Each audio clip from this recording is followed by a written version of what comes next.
श्री कृष्णा श्री कृष्णा श्री कृष्णा श्री कृष्णा।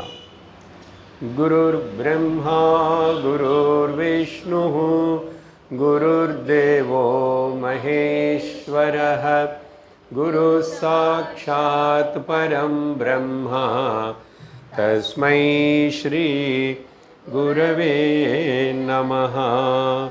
तस्मै श्री गुरवे नमः।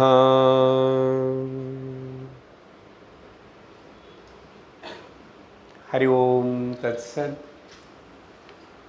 श्री गुरु गीता 200வது श्लोकम्।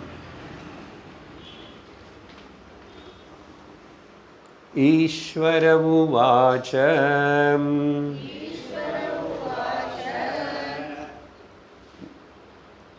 न वन्दनीयास्ते कष्टम्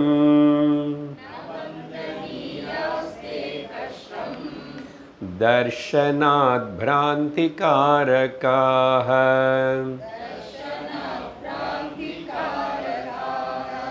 वर्जयेत्तान् गुरून् दूरे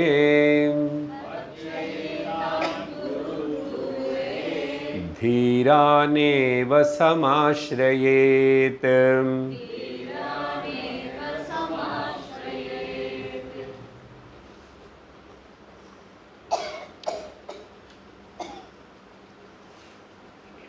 லோகத்தில்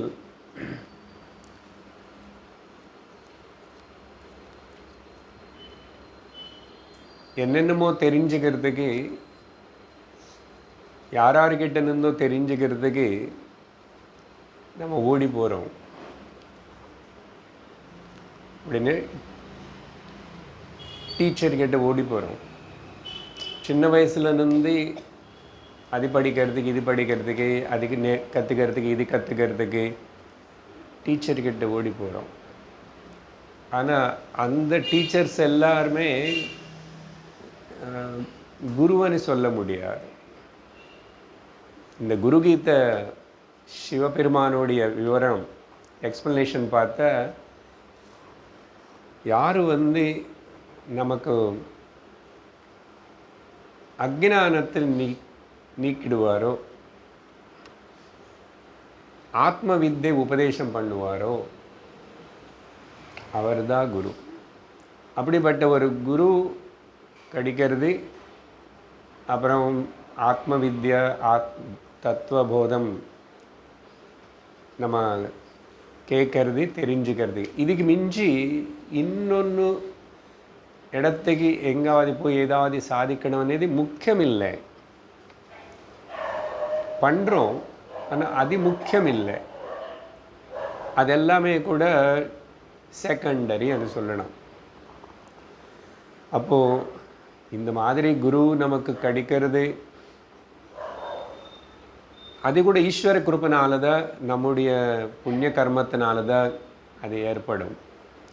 அப்போது எப்படிப்பட்ட குரு நமக்கு உபயோகப்படுவார், அந்த குருவை ஆசிரியிக்கணும். இந்த விஷயம் சொல்லும் போது முதல்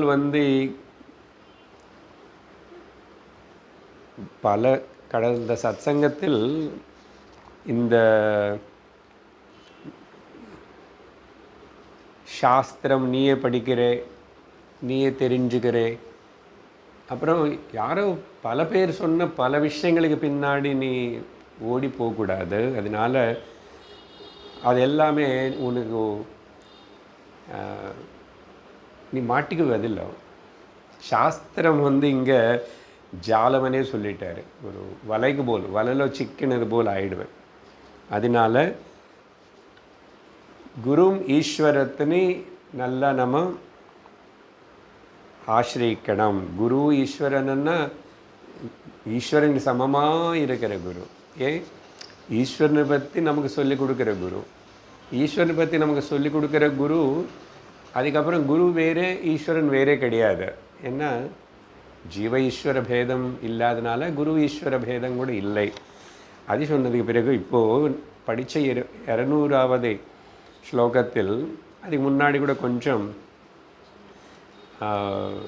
பொய்யான, போலி, போலி, டூப்ளிகேட், அப்படிப்பட்ட நக்கிலி குரு நிறைய பேர் இருப்பாங்க லோகத்தில். நீதான் கொஞ்சம் விவேகத்தோட ஜாகிரதையாக யாருக்கிட்ட போனால் எனக்கு అత్యంత ప్రయోజనం ఏర్పடும் అని నమదా யோசிச்சுட்டு போனோம்.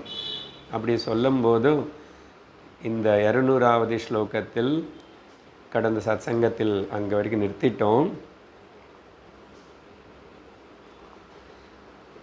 அப்படிப்பட்ட பார்த்தனாலேயே உனக்கு பிரம ஏற்படுற போல் செய்கிற அப்படிப்பட்ட குருகளையும் ஆசிரிக்கக்கூடாது. தர்ஷனாத் பிராந்தி காரகாக, நீ அவங்கள பார்த்தாவே அவங்ககிட்ட போனாவே நீ ஏமாந்து போயிடு, பிராந்தி ஏற்படும். அதனால் அப்படிப்பட்ட எவ்வளோ கஷ்டம் என்னமோ அப்படிப்பட்ட ஆளுக்கிட்ட போய் மாட்டிக்கிட்டா. அதனால் அவளை நீங்கள் ஆசிரிக்கவே கூடாது, அவங்களுக்கு நமஸ்காரம் கூட பண்ணக்கூடாதுன்றாருங்க. நமஸ்காரம் பண்ணுறதுன்னு அர்த்தம் ஆசிரிக்கக்கூடாது, அவங்களை நம்பி அவங்கக்கிட்ட நம்ம சரணாகக்கூடாது. ந வந்தனீயாக தே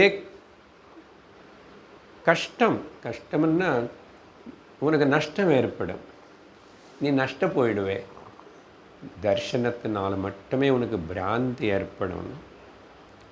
அதனால் அவங்களே வர்ஜயேத் தான் குருன், அப்படிப்பட்ட அவங்களே தூரத்தில் இருந்தே அப்படி பார்க்காம நீ தூரமாகவே இரு. போய் தீரனான குருಗಳನ್ನು ஆசிரியக்கணும் என்றார். இங்கே ஒரு விஷயம் சொல்கிறேன்.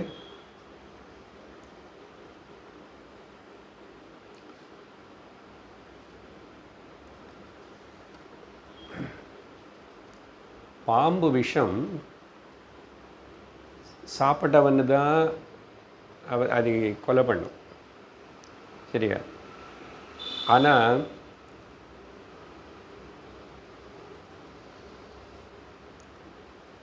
விவேக சூடாமணிలో சங்கரர் சொல்கிறார் இந்த விஷயம். இந்த கரெக்டாக இந்த எக்ஸாம்பிள் நமக்கு அவசரம். இங்கே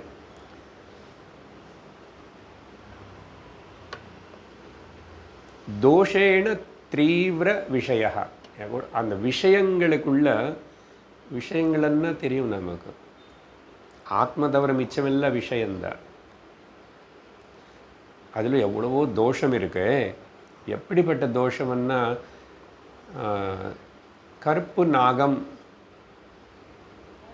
எவ்வளவு கருநாகம், அதில் அது எவ்வளோ விஷயமோ அந்த அளவுக்கு மிஞ்சி இந்த விஷயங்கள் అనేది விஷத்துக்கு சமமணி.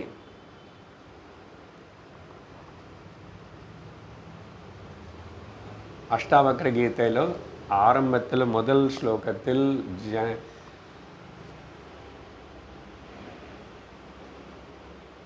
ஜனகர் கேட்குறார் குரு கிட்ட, அஷ்டாவக்ர, எப்படி இந்த முக்தி அடையிறது எப்படி, அஜ்ஞானத்தை தாண்டது எப்படி அப்படின்னு சொல்லி கேள்வி. ஞானம் எப்படி வரும், முக்தி எப்படி ஏற்படும் அப்படின்னு சொன்னால் அதுக்கு பதில் கொடுத்தாரு. விஷயங்களே விஷயான் விஷவத் திஜ, விஷயான் விஷவத் முக்திமிச்சசி தே தாத. மை டியர் சன், சிஷ்யன், உனக்கு முக்தி அடையணும்னு ஆசை இருக்கா? விஷயான் விஷவத் திஜ, இந்த விஷயங்களை விஷம் போல் தூரமாக குட்டி கொடுக்கும். அப்புறம் சத்தியம் பீயூஷ, சத்தியம் பஜ பீயூஷவத், சத்தியத்தனே அமிர்தம் போல் ஸ்வீகரிச்சு அதுக்காக அது குடிக்கணும்னு அர்த்தம். பீயூஷ அமிர்தம் பஜன்றார். இதே விஷயந்தான் விவேக சூடாமணியில் கூட சொல்லப்படுது. ரெண்டு சொல்லிட்டுருக்கேன், அஷ்டாவக்ர கீதையிலும் சொல்லப்பட்டிருக்கு விஷயங்களை பற்றி. இங்கே வந்து பாம்பு கருநாகு கூட தான் கம்பேர் பண்ணி சொல்கிறாரு. அங்கே என்ன சொன்னார்னா சங்கர், விஷம் வந்து சாப்பிட்டவன் மட்டும்தான் அதுக்கு அது வந்து அவனுக்கு ஹானி பண்ணும், நஷ்டம் கொடுக்கும், சத்து போவான், இல்லைன்னு ஏதாவது ஆகும். ஆனால் இந்த விஷயங்கள் இருக்கே, பார்த்ததுனாலேயே இவனை ஏமாந்து போயிடுவான், இவனுக்கு நஷ்டம் ஏற்படும். விஷம் நிகந்தி போக்தார், விஷம் வந்து யாருன்னே சம்ஹரிச்சிடும், சாப்பிட்டவன்னே. ஆனால் இந்த திரஷ்டாரம் சக்ஷுஷா அப்படி அயம், பார்த்ததுனாலே என்ன, கேட்டதுனாலேயே பார்த்ததுனாலேயே இந்த விஷயங்கள் வந்து உன்னை ஏமாற்றும். அப்போ எவ்வளவு ஜாக்கிரதையாக இருக்கணும் அப்படின்னு சொல்லி அங்கே உதாரணம் கொடுத்து அழகாக சொல்லப்பட்டது. அதே விஷயந்தான் இங்கே. இந்த பிராந்தி ஏற்படும். அப்படிப்பட்ட குருகளை நீ போய் சந்திச்சான்னா என்ன நடந்த, விஷயங்களை பற்றி தான் லோகம், சத்தியம் ஆத்மா தவிர மிச்சம் என்னென்னமோ காட்டுவான், மிச்சம் என்னென்னோ பேசுவான், நம்மளும் சட்டுன்னு ஏமாந்து போவோம். அவங்களை அப்படி அட்ராக்ட் பண்ணக்கூடிய ஒரு டேலண்ட் அவங்கக்கிட்ட இருக்கு. அதுக்கு தகுந்த போல் வேஷமோ பூஷணமோ பாஷணமோ ஏதோ ஒன்று பண்ணுவான். அப்புறம் நம்ம உடனே ஆகர்ஷிக்கப்படுவோம். அதனால ஜாக்கிரதை இருக்கணும். எப்படிப்பட்ட எந்த ஃபேக் குரு கிட்ட போய் மாட்டிக்கூடாது. யார் ஃபேக் குருன்னு சொல்லுவார், இப்போ லிஸ்ட்டு கொடுக்க போகிறாரு. சரி, 201, 202, 203 இந்த 3 ஸ்லோகங்களுக்குள்ள ஒரு 20 விஷயங்கள் சொல்கிறாரு. யாரு இந்த அசத்குரு, போயான நக்கிலி குரு, இதில் ஏதோ ஒன்று இருக்கலாம், சிலதெல்லாம் இருக்கலாம். நம்ம தான் ஜாக்கிரதை இருக்கணும். லோகத்தில் அப்படிப்பட்டவங்க நிறைய பேர் இருப்பாங்க. படிக்கிறோம், 3 ஸ்லோகத்தினே படிக்கிறோம். நான் அதுக்கு உங்களுக்கு சாராம்சம் சொல்கிறேன். பாஷண்டின பாபரதாக நாஸ்திகா பேத புத்தயः ஸ்ரீலம்படா துராச்சாராः கிருதக்ஞா பகவృத்தயः கர்ம பிரஷ்டாஷமாநஷ்டாः நஷ்டாः நிந்ததர்க்கைश्च வாதினः காமின க்ரோதினश्चैव ஹிம்சாச்சண்டா ஷடாஸ்ததா ஞானலுப்தான கர்த்தவ்யம் மகாபாபாஸ்ததா பிரியே ஏப்யோ பின்னம் குரு சேவ்யः ஏகபக்த்யா விசார்ய ச.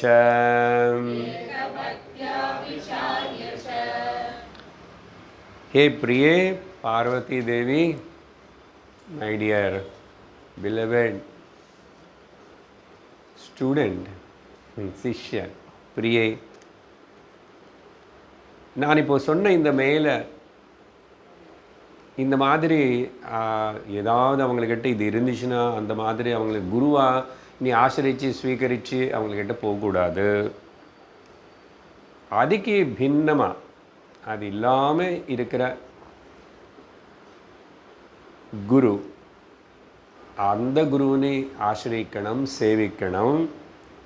அப்புறம் அதுக்கப்புறம் இனிமேல் மாற்றக்கூடாது. ஏகபக்தியா எனக்கு இதுதான் பிரயோஜனம், இதுதான் ஹிதம் எனக்கனே நமக்கு தெரியலன்னா சுற்றுவோம். குரு ஷாப்பிங்கு போயிட்டே இருப்போம். அது மாதிரி பண்ணக்கூடாது. ஏகபக்தியோட ஒரு குருக்கிட்ட இருந்து சத்தியத்தினை, தத்துவத்தினை, பிரம்ம ஜானத்தினை விசாரணை செஞ்சன்னு அவர் போதிப்பார். நீ சிந்திக்கணும், புரிஞ்சுக்கணும், அடையணும். விசாரியச்ச அப்படின்னு சொன்னார். என்ன இந்த பெரிய லிஸ்ட்டு கொடுத்தாருன்னா, இதில் பல வகையான அவங்க எல்லாரும் மதம் இல்லை ஆத்தியாத்மிகம் ஏதோ ஒன்று சொல்லி, கடவுள் பேர் சொல்லி, யோகா பேர் சொல்லி ஏதோ ஒரு விதமாக பேசுவாங்க, காட்டுவாங்க, செய்வாங்க. பல டெக்னிக்ஸ் எல்லாம் ஏதோ எல்லாம் வைப்பாங்க. அது நமக்கு கொஞ்சம் ரொம்ப அட்ராக்ஷனாக இருக்கும். ஆனால் எல்லாமே அது மதபரமாக சொல்லி இப்படி ஏமாத்துறதோ, ஆத்தியாத்மிகம்னு சொல்லி ஏமாத்துறதோ, இல்லை யோகான்னு சொல்லி ஏமாத்துறதுன்னு ஏதோ சொல்கிறான். அது எல்லாமே லௌகிகந்த, பாரமார்த்திகம் இல்லை. அதனால லிஸ்ட்டு கொடுக்குறாரு. என்ன சொல்கிறாருன்னா, பாஷண்டினஹா அப்படின்னு சொன்னால், நான் ஒரு பதத்துக்கு அர்த்தம் எடுக்க வேண்டாம், ஜென்ரலாக சாராம்சம் சொல்கிறேன். ஏன்னா சிலது ஒரே அர்த்தம் தான் இருக்குது, ஆனால் புது புது வார்த்தை உபயோகப்படுத்தப்பட்டு இருக்கு. முதல் சில பேர் நாஸ்திகர்களாக இருப்பாங்க, கடவுளை நம்ப மாட்டான், அப்புறம் வேதம், சனாதன தர்மம் இதெல்லாம் நம்ப மாட்டான். அவனு கூட பேசுவான், புஸ்தகம் ஏதுமா எல்லாமே. அது கேட்டு அந்த புஸ்தகங்களை படித்து நிறைய பேர் அந்த வழியில் போனவங்க இருக்காங்க, போவாங்க. முதல் என்னன்னா, சத்தியம் என்பது ஒன்று இருக்கின்றது, பாரமார்த்திகம் అనేది ஒன்று இருக்கின்றது. அதை கடவுள்னு சொல்லு, ஏதோ ஒன்று சொல்லு, சக்தின்னு சொல்லு, அதை நம்ப மாட்டான். அப்படின்னா ரொம்ப மெட்டீரியலிஸ்டிக் பீப்புள்னு அர்த்தம், பௌத்திகவாதிகள். அப்படி இருக்கிறவன் நாஸ்திகனா. அதுக்கப்புறம் பேத புத்தி உருவாக்குறான், கிரியேட் பண்ணுவான். எது கடவுள் பேர் சொல்லியோ, மதம் பேர் சொல்லியோ, எங்கள் மதம் பெருசு, பேத புத்தி, டிஃபரன்சஸ். இல்லை விஷ்ணு பெருசு அப்படின்னு, சைவர்களுக்கு விஷ்ணுவர்களுக்கு நடுவில் தேவி, இப்படி இந்த பேதத்தினே பேசுவானே, அதுக்கு அட்ராக்ட் ஆகி நிறைய பேர் போவாங்க. நீங்கள் யோசிச்சு பாருங்க, பெரும்பாலும் ஏதோ ஒன்றுல இப்படி மாட்டிக்கிட்டு தான் நிறைய பேர் இருக்காங்க. சில பேர் நாஸ்திகர்கள், அவங்களுக்கு இதெல்லாம் பெருசாக ஒன்றும் இல்லை. அப்புறம் மக்களுக்கு தெரியாது, ஆனால் அவனுடைய வாழ்க்கையில் பாப்பம் செஞ்சிட்ருப்பான். ஏதோ இதை ஏமாத்துறதே பாப்பம் தானே, பொய் சொல்லி ஏதோ சொல்லி ஏமாத்துறது பாப்பம் தானே. இப்படி பாப்பம் செஞ்சிட்டே இருக்கிறவங்கள.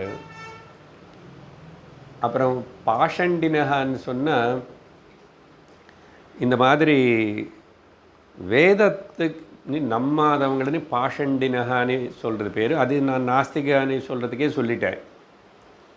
ஆனால் பாகவதத்தில் அந்த வார்த்தை சொல்லப்பட்டது. பாஷண்டினகான்னு சொன்னால் வேத பாஹ்ய, வேதத்தின்னு திரஸ்காரம் பண்ணுறவங்க, வேறு ஏதேதோ பேசுகிறவங்க. அதுக்கப்புறம் பார்த்தா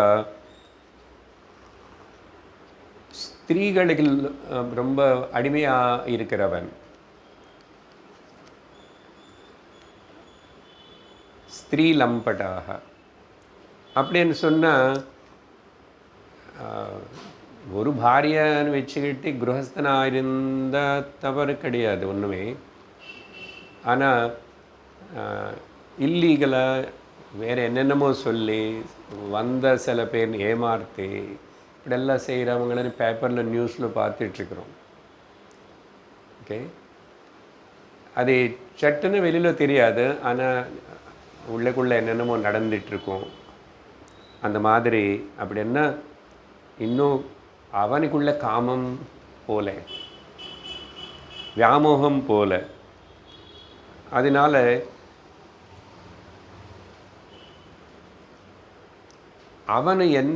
அவனுக்கிட்ட வந்தவங்க எல்லாரும் அவங்க கொடுத்த பணமோ அவங்க செய்கிற சகாயமோ அது எல்லாமே இவன் சமாஜத்துக்கு நானும் செய்கிறேன், இது மாதிரி பண்ணுறேன், இதுக்காக பண்ணுறேன், லோக்கத்துக்கு நல்லதுக்காக பண்ணுறேன்னு சொல்லி பணம் கலெக்ட் பண்ணுவான், சில வேலை வாங்குவான், அதெல்லாம் செய்வான்.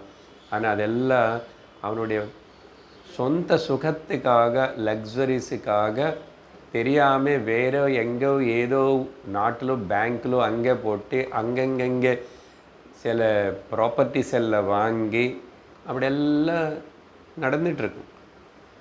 அதனால் துராச்சாரம் இருக்கும். அப்புறம் நன்றி இல்லாமனாக இருப்பான். அப்புறம் இந்த பக்கம்னா கிரேன், என்ன தமிழ் அது? கொக்கு. அது கண்ணு மூடி ஒன்றும் அசையாமல் இருக்கிற போல் நின்றுக்கும். பார்ப்போம், மீன் எல்லாம் ஏமாந்து கிட்ட போகும். ஒரு கால் மேலே நின்று ஒன்றும் மூமெண்ட் இல்லாமல் கண்ணு மூடி இருக்கிற போல் இருக்கும். இவங்க இப்படி தான் இதெல்லாம் பண்ணுவாங்க. எல்லாம் எதுக்குன்னா பணம், பேரு, புகழ், போகங்களுக்கு தான். இந்த கும்பமேள சமயத்திலே நிறைய பேர்னு பற்றி மீடியாவுக்கு டிவிக்கு வேலை இல்லாதனால அவங்களுக்கு கூட இன்டர்வியூ பண்ணி இப்படி பண்ணார், அப்படி பண்ணார், இவர் ரொம்ப நாள் ஒரு கால் மேல் நின்றுருக்காரு, 2 கை தூக்கி இருக்காரு, அப்புறம் எது இங்கே முள்ளு மேல் எல்லாம் படுத்திக்கிறார், ஆணி மேலே, இப்படியெல்லாம் என்னென்னமோ இன்டர்வியூ பண்ணி அது ஏதோ பெருசாக காமிக்க நம்ம எல்லாமே ஏமாறுத்தல் தான். அதுக்கும் சத்தியத்துக்கு சம்பந்தம் கிடையாது. இவ்வளவு பண்ணு என்னன்னா கடைசியில் எவ்வளோ பணம் வருதுன்னு சாயங்காலம் அவர் கணக்கு பார்ப்பார். ஆமாம், இந்த மாதிரி செய்கிறதுனால எவ்வளோ பணம். அதனால் இந்த மாதிரி பல பேர். அப்புறம் கர்ம யோகம் என்ன, கர்மத்தை ஒழுங்காக பண்ணி சித்தசுத்தி பண்ணிக்காமல் கர்ம பஷ்டர்களாக இருக்காங்க. அந்த மாதிரி க்ஷமிக்கிற குணம் கிடையாது. ஆர்குமெண்ட் பண்ணுற விதமே எல்லாரும் இவங்களன்னு போய் தவறுன்னு சொல்கிறது, நிந்த பண்ணுறது. அப்புறம் கோபம் வரும். கோபம் வந்தால் என்ன செய்வான்னு தெரியாது. இப்படிப்பட்ட காம, குரோத, லோப, மோக, மதம், ஆச்சரியங்களும் அவன் விட்டி போல. அப்புறம் ஹிம்சை கூட நடக்கும், தெரியாமல் கொலை கூட செய்ய வைப்பானே. இவங்க எல்லாருமே ஷட்டாகன்னானு பாஷண்டினான்னு சொன்னானோ, இவங்கெல்லாம் சண்டாக, பாஷண்டாக, ஷட்டாகன்னா எல்லாம் ஒரே அர்த்தம்தான். ரொம்ப மோசக்காரர்கள், மோசம் செய்கிறவங்களை ஏமாத்துறவங்க. வேஷம் வேறு, பேசுறது வேறு, அவன் உள்ள வேறு. இந்த மாதிரி ஞானம் கிடையாது, ஆத்ம ஞானம் அடைஞ்சவங்கள இல்லை. அதனால் அப்படிப்பட்ட மகா பாபம் செஞ்சு பாப்பிகளாகவே வாழ்ந்துட்டுருக்குற. ஆனால் தெரியாது, ஏமாந்துருவோம். எப்படியோ ஏதோ ஒரு விதமாக போய் அவங்கக்கிட்ட மாட்டிக்கிறாங்க மக்கள். என்ன, இவனும் போகிறவங்களுக்கு ஏதோ கஷ்டம் இருக்கும், இவங்களுக்கு ஏதோ லௌகிக்க விஷயம் நடக்கணும். அதனால் அவன் அது விஷயம் பேசி அப்புறம் அதுக்கு ஏதோ இப்படி பண்ணணும், அப்படி பண்ணணும், அதுக்கு இவ்வளோ செலவாகும்னு ஏதோ சொல்லி அவன்கிட்ட பணம் வாங்கிடுவான். இல்லை அவனுக்கு அடிமையாக செஞ்சு வச்சுக்குவான்னு நம்பர் போல் செய்கிறான். ஆனால் ஒன்றும் மகா பாப்பமாகவும் இருக்கு. தத்துவம் ஞானம் இல்லை அவங்கக்கிட்ட. இப்படிப்பட்ட பல வகையான குருக்கள். இது உங்களுக்கு புரியுற போல் சிம்பிளாக ஒரு நிமிஷம் சொல்லி அடுத்த இது போகிறோம்.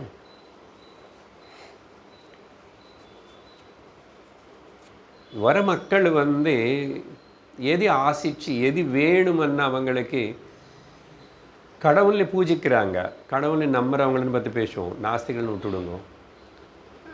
நிறையா வருஷமாக கோவிலுக்கு போயிட்டுருக்கேன், நிறைய வருஷம் இதெல்லாம் பண்ணிகிட்ருக்கேன். ஆனால் கஷ்டங்கள் வந்துகிட்டே இருக்கிறது. ஒரு பிரச்சனை தீரவே மாட்டேங்குது. பல வகையாக ட்ரை பண்ணிட்டோம். அப்படியே இவங்க அந்த கன்ஃபியூஷனில் இருக்கிறவங்க. ஸோ இப்படி மக்கள் பல பல விதமான ஆசைகளோட கன்ஃபியூஷன்ஸோட கஷ்டங்கள் கூட இருக்காங்கன்னு தெரிஞ்சு அதெல்லாத்துக்கு பதில் இருக்கு நான் பண்ணுறேன்னு சொல்லி அட்வர்டைஸ்மெண்ட் பண்ணிக்கிட்டு இருப்பான். இது ஜஸ்ட் ஒரு பிஸ்னஸ் மாதிரி தான், ஏமாத்தல். அதனால் ஜோதிஷம் சொல்கிறவனு கிளி ஜோதிஷம் அதே அஸ்ட்ராலஜர்னு அவனு பிச்செடுத்து சாப்பிட்ற போல் தான் அந்த மரத்துக்கீழே உட்காந்துட்டு கஷ்டப்பட்டு இருக்கும். எல்லாருக்கும் அது பார்த்து இது பார்த்து சொல்கிறேன்னு சொல்லுவான். எல்லாம் நடக்கும் என்ன நடக்காதுன்னு தெரியாது. ஏதோ சொல்லி அவன்கிட்ட கொஞ்சம் காசு வாங்கி அனுப்பணும். அதனால் இப்படி மனுஷனுடைய ஆசை மேலே ஆதாரப்பட்டிருக்க லௌகிக்கமாக நீ ஏதோ சரி பண்ணணும் அப்படியே நன்றவனுக்கு இந்த மாதிரி போய் மாட்டிக்கிறதுக்கு நிறைய பேர் இருப்பாங்க. யாரும் பிரயோஜனப்பட மாட்டாங்க, யாரும் உனக்கு பிரயோஜனப்பட மாட்டாங்க. ஒரு அளவுக்கு நீ உனக்கு சாட்டிஸ்ஃபேக்ஷன் இருக்கும். ஏதோ ஒரு ஸ்பிரிச்சுவல் ஆர்கனைசேஷனாக தெரியறது இருக்குது. அங்கே நிறைய பேர் போகிறாங்க. அப்புறம் கொஞ்சம் யோகா ஸ்பெஷலாக ஏதோ பண்ணுறாங்க. அவங்களுக்கு உலகத்தில் நல்ல பேர் இருக்குது, டிவியில் பாப்புலர்னு இருக்கிறதுனால நீ கம்பேரிட்டிவில் ஏதோ கொஞ்சம் நல்ல மனுஷனாக இருக்கலாம். ஆனால் உனக்கு இருக்கிற மெயின் ப்ராப்ளம் சால்வ் ஆகுது. அக்ஞானம் போகாது உனக்கு. ஏன்னா அக்ஞானம் போகிறதுக்கு வேண்டிய டீச்சிங் அங்கே நடக்கலை, அதையும் உனக்கு இன்ட்ரெஸ்ட் இல்லை. நீ பாடி ஹெல்த்துன்னா யோகான்ற, இல்லை பாடி பியூட்டிக்காக யோகான்ற, ஏதோ இப்படியெல்லாம் லௌகிக்க ஆசைகளை வச்சுக்கிட்டே நீ தேடும்போது அதில் மாட்டிக்குவேன். ஸோ அதனால் இங்கே குருகீதையிலோ சிவபெருமான் பேசுகிற இந்த குரு விஷயம் எல்லாமே அத்தியாத்ம குரு, ஆன்மீக குரு,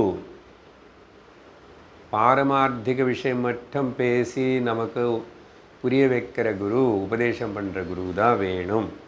அதனால் இந்த மாதிரி போயான இந்த நக்கில்லி குருக்கிட்ட போய் மாட்டிக்கூடாது. நீ தெளிவாக இருக்கணும். அதனால தான் சொல்லி அடுத்த ஸ்லோகத்தில்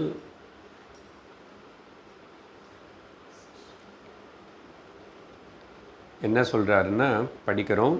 204 சிஷ்யாதன்யத்ர தேவேஷி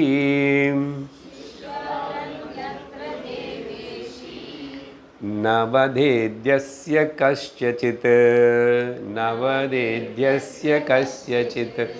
நராணாம் ச ஃபலப்ராப்தோ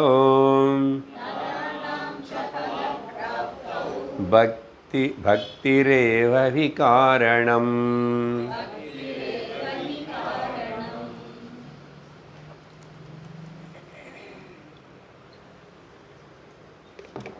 இந்த ஸ்லோகத்தில் ஒரு முக்கியமான விஷயம் என்ன சொல்கிறாருன்னா, இந்த மாதிரி பார்வதி தேவேஷி, பார்வதின்னு கூப்பிட்றாங்க, பிரியன்னு கூப்பிட்டாருங்க தேவேஷி. ஓ தேவி அப்படின்னு அர்த்தம். இந்த விஷயம் நான் என்ன பேசியிருக்கான ஒன்று கேட்டால் இப்போ வரைக்கும் 200 ஸ்லோகங்கள், இது எல்லாமே எல்லாருக்கும் சொல்லித்தரக்கூடாது.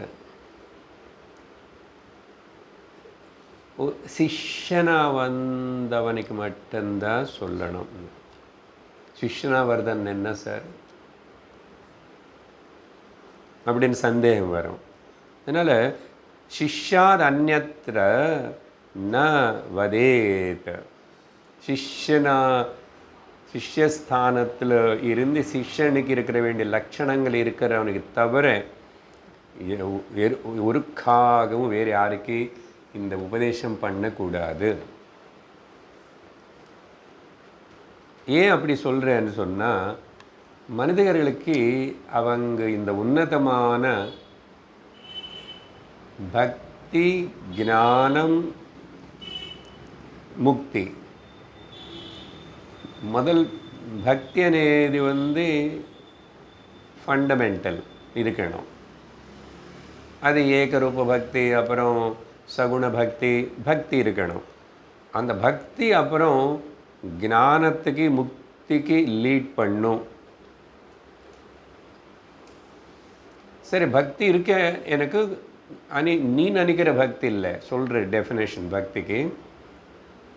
சங்கரர் அது விவரிக்கலை, இப்போ முன்னாடி விவரித்தார் கொஞ்சம்.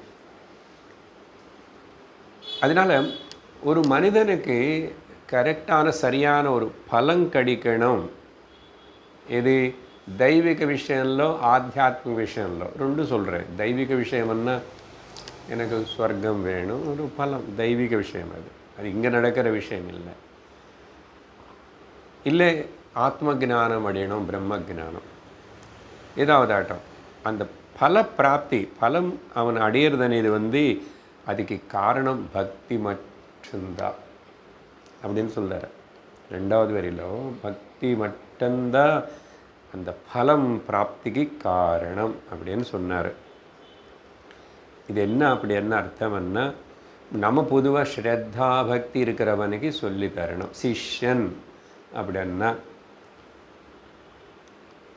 who is ready to learn and seek is called சிஷ்ய. அவனுக்கு என்ன பேசிக் குவாலிட்டி, நம்ம பொதுவாக சாதன சத்துர சம்பத்து எல்லாம் சொல்லுவோம், அப்படி இருக்கட்டும்.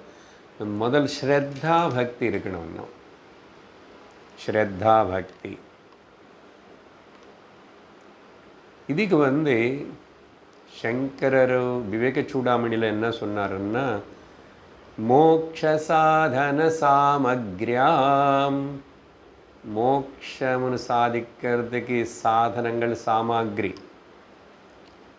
எய்ட்ஸ், அதில் பக்திரேவ கரியசி, பக்தி தான் சூப்பர் மோஸ்ட், டாப் மோஸ்ட் அப்படின்னு சொன்ன உடனே, ஓ பக்தி நான் எனக்கு இருக்கு, நான் கோவிலுக்கு போகிறேனே, நான் நேதி ஸ்ரீராமனமே கூட ஏதோ பண்ணனே.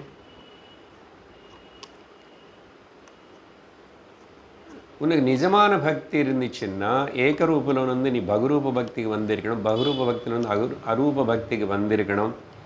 அப்படி வந்திருந்தா அந்த மாதிரி பக்தி, அசல் பக்தி என்ன అనేది. அதனால 2வது வரியிலே அங்கே சங்கரர், அதனால் எங்களுக்கு பக்தி இருக்கே, நான் ரொம்ப சிறந்த பக்தன், நான் பக்த சமாஜத்தில் நான் மெம்பர், நான் பக்தாடு சொல்கிற கதைகள் எல்லாத்தையும் பஜனை எல்லாத்தையும் போய் கலந்துக்குவேன், அப்படியெல்லாம் நினச்சிக்குவாங்களோன்னு சொல்லி சங்கரர் 2வது வரியில் கீழே ஸ்வஸ்வரூப அனுசந்தானம் பக்திரித்யபிதீயதே,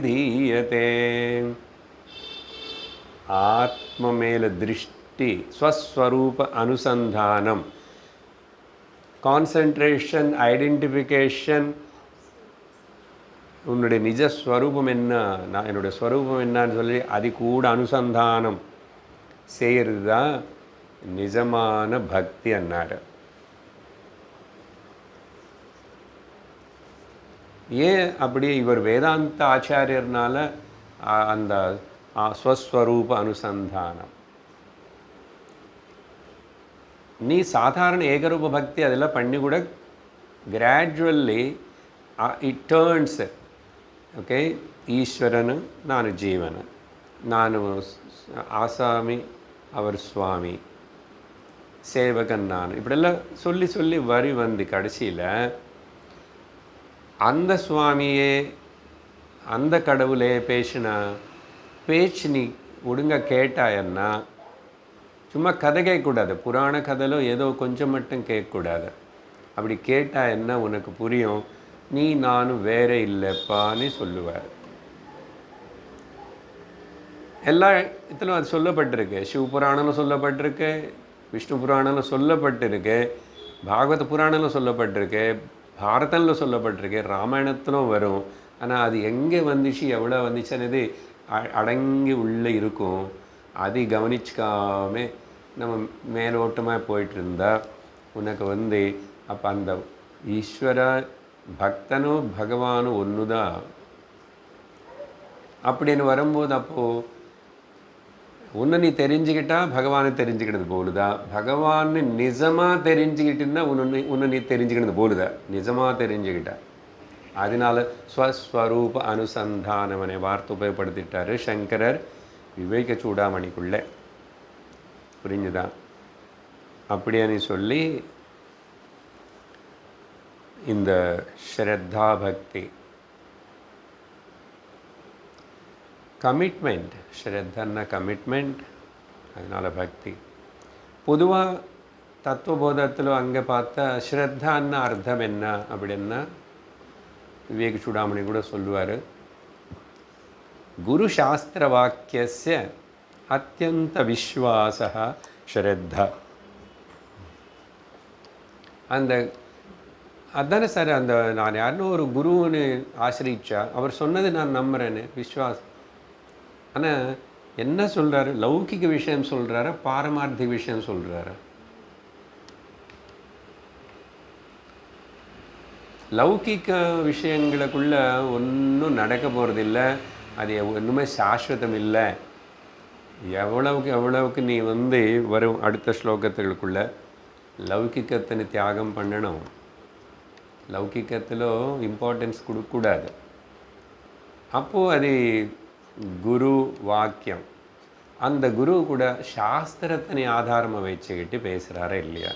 இப்போ நம்ம எந்த நாள் சத்சங்கம் நடந்தால் கூட அந்த உபனிஷத்தில் இப்படி சொல்லப்பட்டிருக்கு, அஷ்டாவக்ர கீதையில் இப்படி சொல்லப்பட்டிருக்கு, பாகவத்தில் இப்படி சொல்லப்பட்டிருக்குன்னு இத்தனை பகவத்கீதா, உத்தவ கீதா இத்தனை ஏன் கோட் பண்ணுறோம்னா, நீ அந்த பேச்சுகள் பகவானோ ரிஷிகளோ முனிவர்களோ யாக்ஞவல்கர் போல் அவங்க சொன்ன பேச்சு நீ கேட்கல, டீட்டெயில்டாக கேட்கல. நீ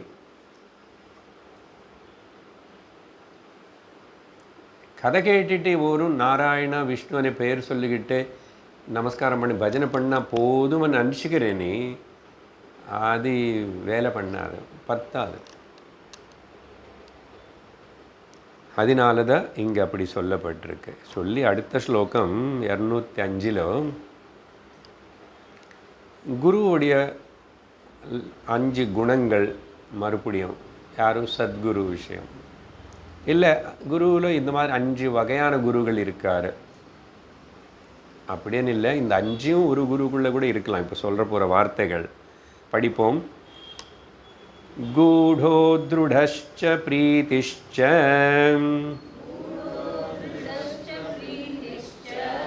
மௌனேன சுசமாஹிதः சக்ருத்காமகதௌ வாபி பஞ்சதா குருரீரிதः. இந்த 5 வகையான அவங்களுக்கு இதெல்லாம் இருக்கிறவனுக்கு குரு 5 வகையான குருகள்னு சொல்லலாம்னாரு. அப்படி சொல்லலாம். இல்லைன்னா அந்த நிஜமான குரு உனக்கு உபயோகப்படுற குருவன்னா அவருக்கு என்ன லட்சணங்கள் இருந்திருக்கணும்னா இந்த 5 இருக்கும். அப்படி கூட எடுத்துக்கலாம். 5 வகையான குருகள்னா திரும்பி ப்ராப்ளம் வரும். என்ன இந்த வார்த்தைகள் இங்கே பார்த்த முதல்ல கூடஹன்னா யாருக்கு கண்ணுக்கு காணப்பட மாட்டார், சீக்ரெட்டாக சுற்றிட்டுருப்பார். அவர் யாருக்கு கண்ணுக்கு காணப்படாமல் சீக்ரெட்டாக சுற்றிட்டு இருந்தால் அவர் எப்படி தான் உபதேசம் பண்ணுவார்?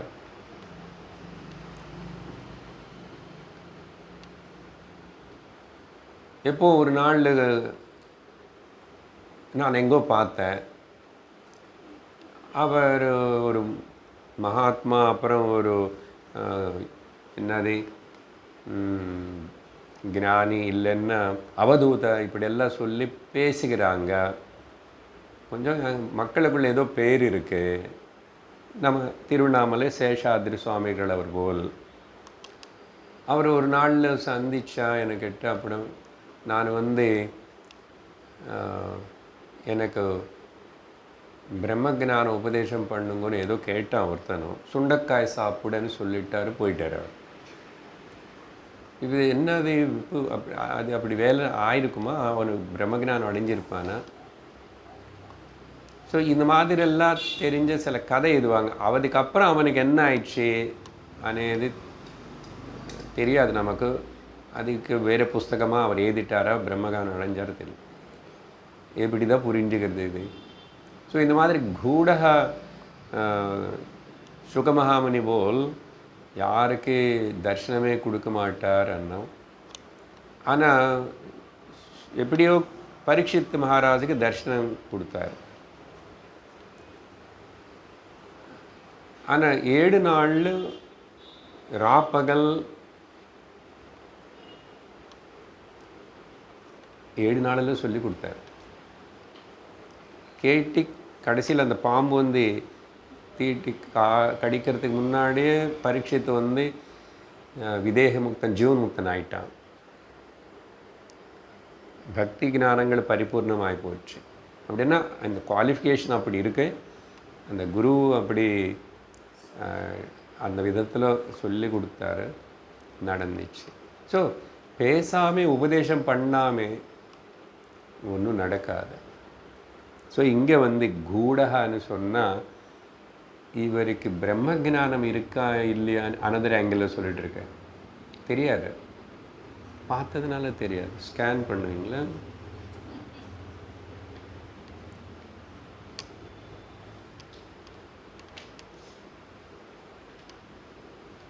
நிறைய நாள் இப்படி பேசுகிற பேச்சு உபதேசங்களை கேட்டு கேட்டு கேட்டு நீயும் அந்த பிரம்ம ஜானத்துக்கு கொஞ்சம் நெருங்கி சத்தியத்துக்கிட்ட போயிட்டு இருந்தால் உனக்கு புரியும், எஸ் என்னுடைய குரு பிரம்ம ஜானம் இருக்கிறவர் தான்.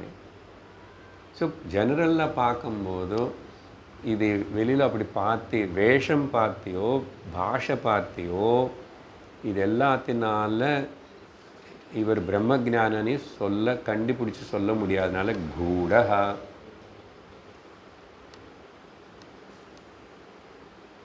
அப்புறம் ஒரு பாப்புலாரிட்டிக்காகவோ ஒரு பிரச்சாரம் ப்ராபகாண்டாக்காகவோ ஏதாவது நிறைய சேர்த்துக்கணும் செய்யணும்னு இல்லை. என்ன இவர் மூலமாக இந்த சரீரம் மூலமாக ஈஸ்வரன் பண்ண வைப்பாரோ அவளை வரைக்கும் அமைதியாக பண்ணிகிட்ருப்பார். கூடகான்னு அது அர்த்தம் சொல்லிகிட்ருக்கேன்.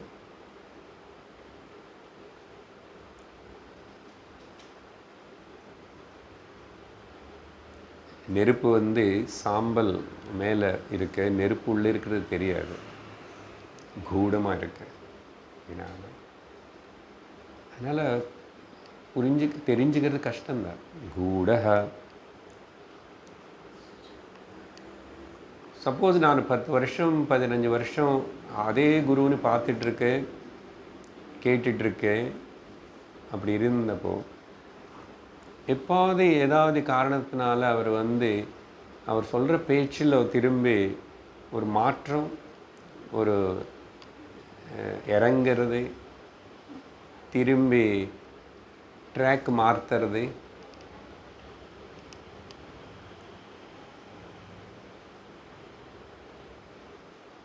எப்படின்னா சும்மா உதாரணத்துக்கு உங்களுக்கு புரியறதுக்கு, சந்நியாசம் வாங்கியிருக்கிற ஒருத்தர் வேதாந்தம் படிச்செல்லாம் சுவாமியார் இருக்கார்.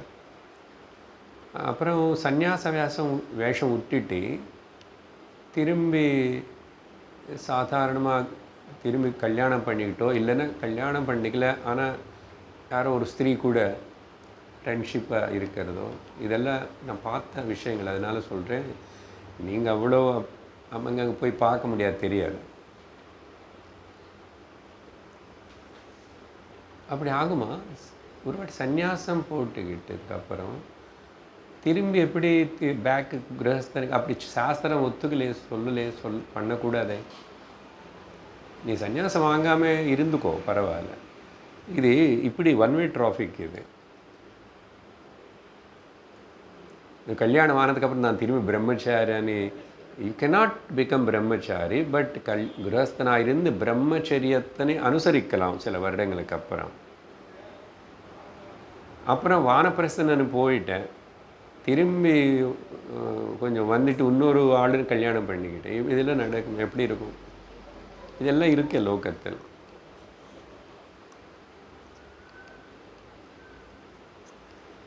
சொல்ல முடியாது, இப்படியெல்லாம் நம்ப முடியாது இருக்கும். அதனால் அப்படி எல்லாரும் திருடம்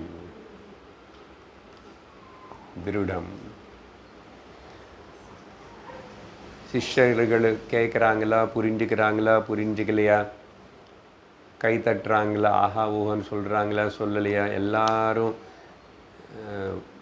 வரதில்லை, ஊட்டி போயிட்டாங்களா, இவர் ஒன்றும் அவருடைய ஞான நிஷ்டையில் திரும்பி எப்போ அதை டீச் பண்ணால் ஏதாவது பேசினா he never get shaken off.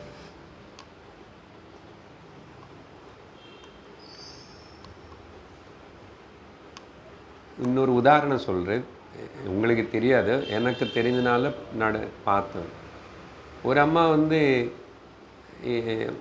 ஒரு ஆசிரமத்தில் ஒரு இடத்துல வேதாந்தம் கோர்ஸ் எல்லாம் இருக்குல்ல, அந்த எல்லாம் படித்து எல்லாம் ஆகிட்டு, ஆனால் அப்புறம் கிரகஸ்தனாக இருந்தாங்க.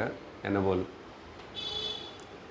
ரொம்ப நாள் அதெல்லாம் பகவத்கீதா அதெல்லாம் இப்படி பேசி நான் அப்புறம் தெரிஞ்சதை பார்த்தா கூட வேதாந்தம் அத்வைத்தம் அந்த விஷயங்கள் அதெல்லாத்தையும் விட்டுட்டு விசிஷ்டாத்வைத்தத்தில் ரொம்ப ஈடுபட்டு அது நெருங்கி அதுக்குள்ளே போயிட்டான். எப்படி நடக்கிறத பாருங்க. அவங்களுக்கு அதில் என்ன பிடிச்சதோ என்ன ஆயிடுதோ என்னமோ தெரியல. அப்படின்னா இங்கே இவ்வளோ நாள் பேசினது, மக்களுக்கு சொல்லி கொடுத்தது, நீ படித்தது, அது என்ன ஆயிடுச்சுன்னா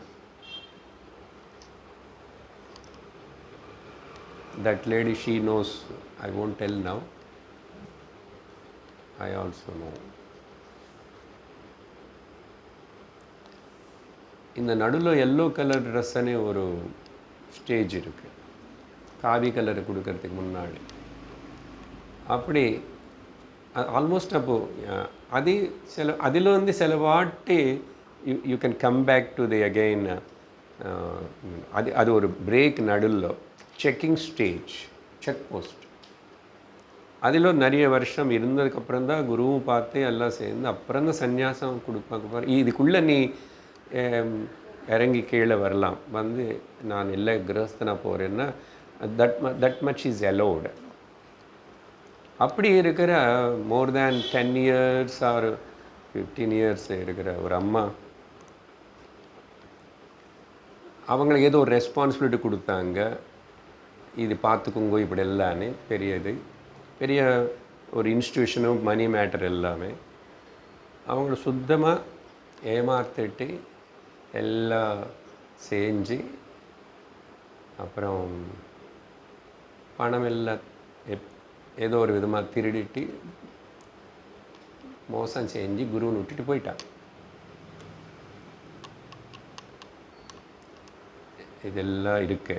அதனால் இன்ஸ்டியூஷன் பெருசு, நிறைய பேர் இப்படி இருக்கும்போது அங்கங்கே இப்படி இருக்கும். இதெல்லாம் ஒன்றும் பெருசொல்ல, சகஜந்த. பட் நம்ம என்ன புரிஞ்சுக்கிறோம், எதுக்கு இதெல்லாம் சொல்கிறேன்னு சொன்னால், இந்த விஷயம் சொல்லி திருடஸ்ச பிரீத்திஷ்ச, சத்தியத்தில் அவ்வளோ ஈடுபாடு, அவ்வளோ பிரீத்தி, இஷ்டம், அது சொல்லி கொடுக்கறதுல அவ்வளோ இஷ்டம், அவ்வளோ இன்ட்ரெஸ்டாக டெடிக்கேட்டடாக சொல்லி கொடுப்பார் பிரீத்திஷ்ச. அப்புறம் அனவசரமான விஷயங்கள் எல்லாம் பேசுறது, அப்புறம் ரொம்ப லௌகிகமாகிறது, இதெல்லாம் செய்யணும். மௌனமாக இருந்துட்டு உள்ளக்குள்ளே அந்த பிரம்ம சிந்தனையிலே பிரம்ம ஞான நிஷ்டலே இருப்பார். மௌனேன சுசமாஹிதா.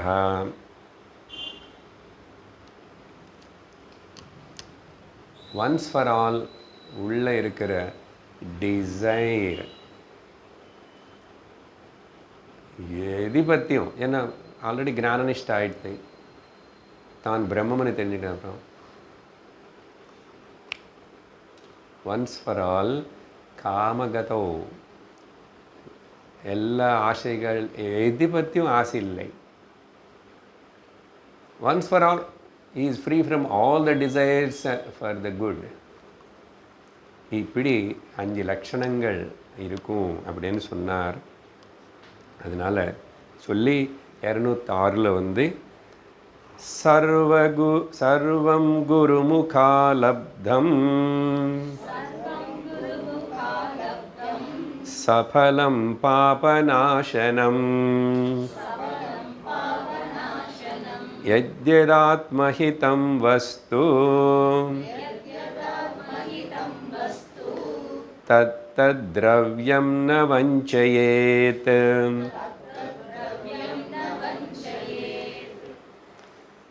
So, the ultimate goal మనుష్యునికి 4 పురుషార్థాల్లో పారమార్థిక పురుషార్థం మోక్షం. அதுக்கு சர்வம் என்றார். சர்வம் இல்லை, அது அடையிறதுக்கு முன்னாடி உனக்கு கர்மயோகவுடைய ஞானம், உபாசன யோகையுடைய ஞானம்னு அது என்ன, அதோட பிரயோஜனம், அப்புறம் மோட்ச பிரயோஜனம், சர்வம் அப்படி கூட எடுத்துக்கலாம். குரு முகத்தினால தான், அவர் உபதேசத்தினால தான் கிடைக்கும்.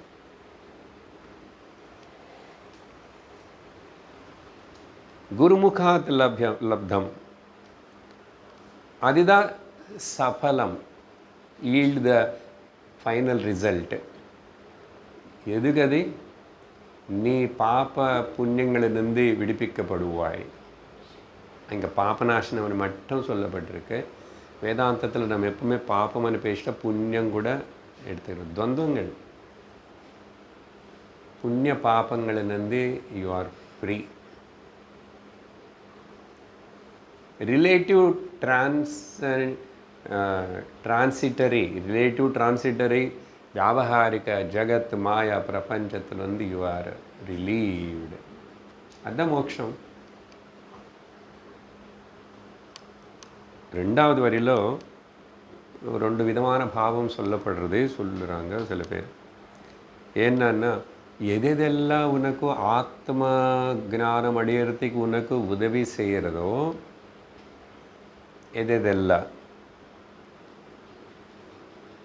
அதெல்லாத்தையும் நீ வந்து அதுக்கப்புறம் அப்யூஸ் பண்ணக்கூடாது, திரஸ்காரம் பண்ணக்கூடாது, மிஸ்யூஸ் பண்ணக்கூடாது. எதெல்லாம் அப்படின்னா அது ஸ்வீகரிச்சுக்கோ. அது ஆத்ம ஞானத்துக்கு எனக்கு உதவி பண்ணுறதா, திரும்பி இல்லைன்னா பின்னாடி கொண்டு போகிறதா, சோக மோக பயங்களிலிருந்து வெளியே வரத்துக்கு உபயோகப்படுறதா. ஒரே வாட்டி நடக்கலை, but just they are helping, I am able to come out. అని ఏదేదాவது இருந்தால் యద్ ఆత్మహితం వస్తు அதினை வந்து நீ எப்யூஸ் பண்ணக்கூடாது. எப்யூஸ்ன்னா அதனை நிர்லட்சியம் பண்ணக்கூடாது, அதை எழுதுன்னு மிஸ்யூஸ் பண்ணக்கூடாதுன்னு. இதுக்கு இன்னொரு கருத்து என்ன சொல்கிறாங்கன்னா, இப்படி உனக்கு அப்படிப்பட்ட ஆத்மஹிதம், உனக்கு ஹிதமானது பரமமானது சொல்லிக் கொடுத்த அந்த குருவுக்கு சம்பந்தப்பட்ட அவருக்கு ஏதாவது ப்ராப்பர்ட்டி இருந்தால், அவருக்கு இருக்கிற பேரு புகழ், அவருடைய எந்த விஷயமாவது நீ வந்து ஃப்ராட் பண்ணக்கூடாது, டீஃப்ராட் பண்ணக்கூடாது. ஒருக்காகவும் அவராக குருவாக ஏதாவது கொடுத்து எடுத்துக்கோ அப்படின்னு நமக்கு சொல்லி நேராக என்ன தவிர, நீயா இந்த வகையில் நேராவோ இன்டைரக்டாவோ அதெல்லாம் நிறைய பேர் பண்ணிவிடுவாங்க. சில வாட்டி பேர் புகழ் மிஸ்யூஸ் பண்ணுவாங்க ஏதோ ஒரு விதமாக.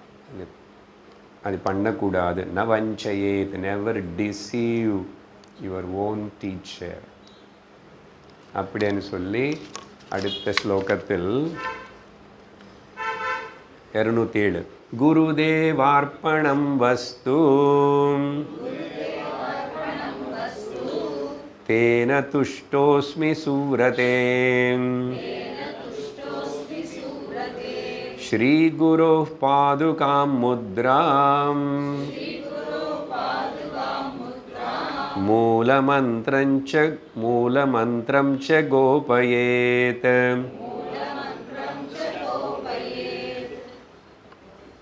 இது பர்சனலாக சிவன் சொல்கிறாரு, ஓ சூரதே மை டியர் குட் லேடி என்ன, நல்ல நல்ல கேரக்டர் நல்ல விதமாக இருக்கிற சுவ்ரதே. குருவுக்கு அர்ப்பணம் யாராவது அந்த சிஷ்யன் குருவுக்கு எதெல்லாம் அர்ப்பணம் பண்ணுறாரோ அது எல்லாத்தினால நானும் சந்தோஷப்படுறேன்றார். இப்போ இங்கே கொஞ்சம் துவைத்தம் விஷயமாக சொல்லப்படுது. That means what? பகவான் நம்மளுடைய இஷ்ட தெய்வம். எப்போ நம்ம குருவுக்கு ஏதாவது சமர்ப்பிக்கிறோமோ கொடுக்குறோமோ அது பகவான் எனக்கு சமர்ப்பித்த போலுதான்னு சொல்லி சந்தோஷப்பட்டு ஆனந்தப்படுவார். அது இன்னும் கொஞ்சம் சாதாரணமான மக்களுக்கு சொல்லும் போதோ, நீ மக்களுக்கு பிரஜர்களுக்கு கஷ்டப்படுறவங்களுக்கு ஏழைகளுக்கு நீ எதெல்லாம் கொடுக்குறியோ மானவ சேவையே மாதவ சேவை அப்படின்னு சொல்கிறோம் இல்லையா? பட் இங்கே குருகீதை பற்றி பேசினால குருவுக்கு நீ என்ன சேவை பண்ணுறியோ என்ன குடிக்கிறியோ என்ன ஏதோ ஒரு விதமாக உதவி எதை செய்கிற சமர்ப்பணம் பண்ணுறியோ எந்த வஸ்து அதனால நானும் திருப்தி அடைவேன். ஏன்னா நானே தான் அந்த குரு மூலமாக குரு முகமாக குருவாக இருந்து நான் தான் வேலை பண்ணிகிட்ருக்கேன். So naturally I will also satisfied. அதுக்கப்புறம் 3 விஷயங்களை நீ ரகசியமாக வச்சுக்கணும் அப்படின்னு சொல்கிறாரு. ரகசியம்னா அர்த்தம் பவித்திரமாக பார்த்துக்கணும்னு எடுத்துக்கலாம். சில பேர் அப்படி ரகசியமாக கூட வச்சுக்கிறான். ஏன் எதுக்குன்னு சொன்னால் அது உன்னுடைய வளர்ச்சிக்காக தான். குருவுடைய பாதுகைகள் சிலவாட்டி சில குருக்கள் அவங்க யூஸ் பண்ண அந்த சாண்டல்ஸ் பாதுகை ரொம்ப நாள் ஆயிடுச்சு கொடுத்துருவான் சிஷ்யனுக்கு. யாராவது கேட்பாங்க, அப்படியெல்லாம் கூட ஆகலாம்.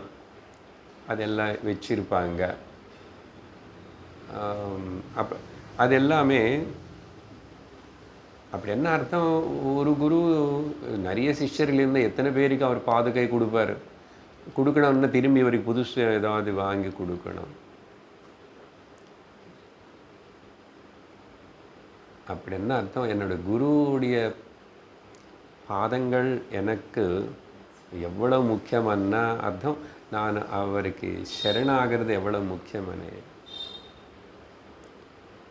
அந்த சரணாகதியில் சரி இல்லை ஜென்ரலாக எடுத்துக்கிட்டால் பாதுகைகள் உனக்கு கிடைச்சதுன்னா அது ரகசியமாக வச்சுக்கோன்னா அது அப்படி எல்லாருக்கும் காட்டி அப்படியெல்லாம் பப்ளிக் செய்ய வேண்டாம்னு அது அர்த்தம். அப்புறம் முத்ராம், அப்புறம் மூலமந்திரம், இதெல்லாம் கோபயேத். முத்ராமன்னு சொன்னால் சப்போஸ் குரு ஏதாவது உனக்கு ஒரு மாலையோ ருத்ராட்ச மாலையோ இல்லைன்னா ஏதாவது ஒரு பொருள் ஏதாவது அப்படி கொடுத்தா அதையும் வச்சுக்கோ. பவித்திரமாக அது உனக்கு கொடுக்கப்பட்ட ஒரு பெரிய கிஃப்டாக அப்படி வச்சுக்கிட்டு சப்போஸ் அந்த குரு இல்லாமல் போனதுக்கப்புறம் கூட உனக்கு அவருடைய சந்நிதி இருக்கிறது போல பாவனை. இதெல்லாம் நான் ஒரு அர்த்தம் சொன்னால் அதெல்லாம் பேசிக் லெவலில் உனக்கு அந்த அட்டாச்மெண்ட் குரு மேலே அந்த பக்தி ஸ்ரத்தா அதெல்லாக்காக சொன்னதே.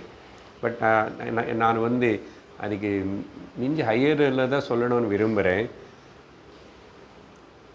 அப்படி லௌகிக்கம் மெட்டீரியல் பாதுகை என்ன பண்ணும்? ருத்ராட்சமால் என்னதான் பண்ணும்? அதனால தானே அந்த லெவலுக்கு போகிறப்போ தானே ந குரு ந சிஷ்ய, குரு கிடையாது சிஷ்யனே கிடையாது. நிர்வாண ஷட்கத்தில் சங்கரர் சொன்னது போல் வேறு வேதாந்தத்தில் மாதா அமாதா பவதி குரு ஆச்சாரிய குரு அகுரு பவதி வேதம் அவேதம் பவதி.